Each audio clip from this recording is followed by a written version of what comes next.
Actes des apôtres, chapitre 6.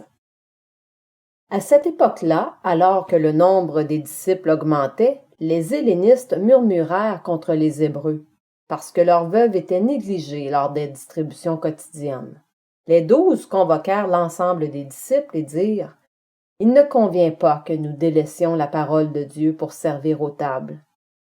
C'est pourquoi, frères et sœurs, choisissez parmi vous 7 hommes de qui l'on rende un bon témoignage, remplis d'Esprit Saint et de sagesse, et nous les chargerons de ce travail. Quant à nous, nous continuerons à nous consacrer à la prière et au ministère de la parole. » Cette proposition plut à toute l'assemblée.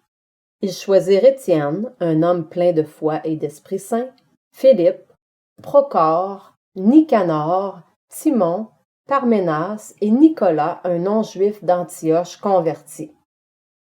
Ils les présentèrent aux apôtres et ils posèrent les mains sur eux en priant.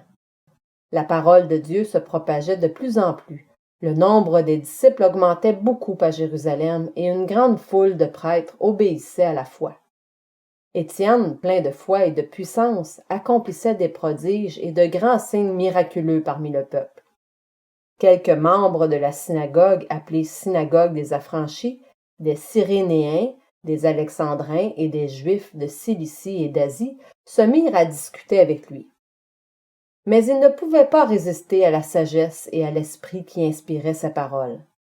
Alors ils soudoyèrent des hommes qui dirent: « Nous l'avons entendu proférer des paroles blasphématoires envers Moïse et envers Dieu. » Ils ameutèrent le peuple, les anciens et les spécialistes de la loi, puis ils se jetèrent sur lui, l'arrêtèrent et l'amenèrent au Sanhédrin. Ils présentèrent de faux témoins qui dirent: « Cet homme ne cesse de proférer des paroles blasphématoires contre le lieu saint et contre la loi.